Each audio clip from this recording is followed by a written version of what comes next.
Right, Brutal Legend. To me this has sort of look and feel of a next gen Maximo. For those of you that have basically been living under a rock for the past month or so, this is the project that Jack Black's been involved in, and obviously other members of the rock and heavy metal industry. E3 had a live demo basically showing how the game runs. Storyline wise, Jack Black plays a character called Eddie Riggs, basically slanted as being the best roadie around.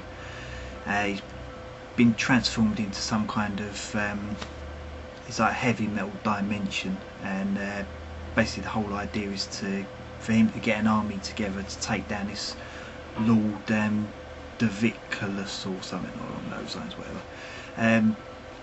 Game isn't co-op, although there's a lot of co-op elements. Basically you'll be joined by like a lot of NPCs.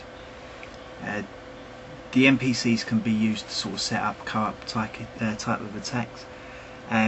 Example being, you'll get like these just generic type of headbangers, they were called, that basically follow you around using like a D-pad interaction.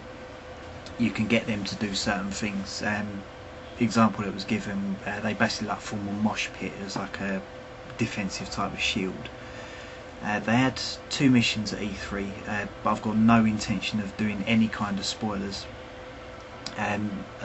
Basically I know the game's already generating a huge amount of interest anyway, and I don't want to run the risk of any pissed off fanboys basically having a dig at me. I mean, perfect example being the Battlefield video, although I can understand where the people are coming from. Anyway, back to the game.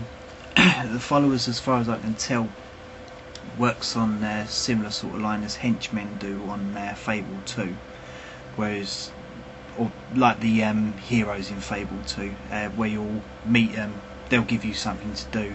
Once you've done that, they'll then join you as like a partner.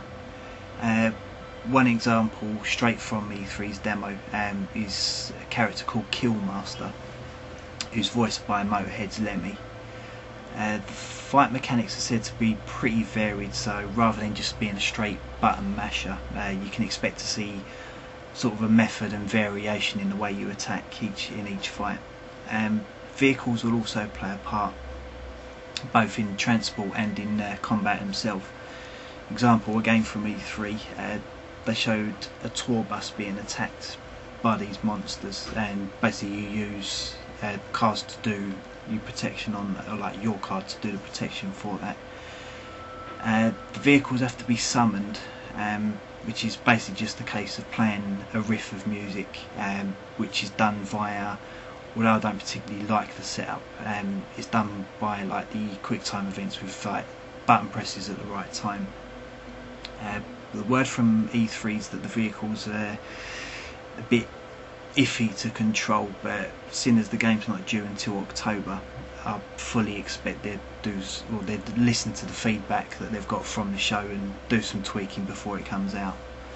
The game may sound fairly linear, but it is actually pretty open world. You're basically free to explore the game. The world itself draws very, very heavily onto a heavy metal influences and like the art in and around like album covers and what have you. The world itself also worth exploring, not just for visual reasons, but there's a lot of interesting things that can either be found or done.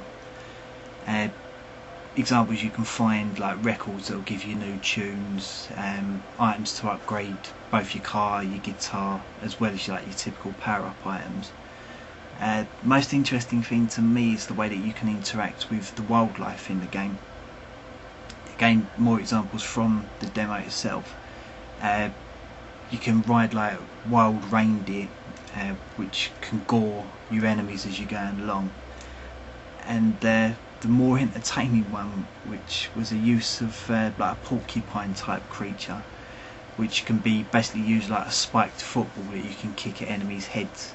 The game's definitely shaping up to be a worthwhile purchase. There is a little bit of controversy surrounding the game. The game itself was under Activision's banner, and they apparently invested a hell of a lot of money in the game. But when it came to the crunch, they didn't actually pick it up, and EA's EA's the company that's actually taken over on it, and there's a little bit of war of words between Activision and Tim Schafer, who's behind the game itself. Hopefully that's not going to result in any kind of problems with the release or what have you, but anything comes up along those lines, I'll be sure to let you all know.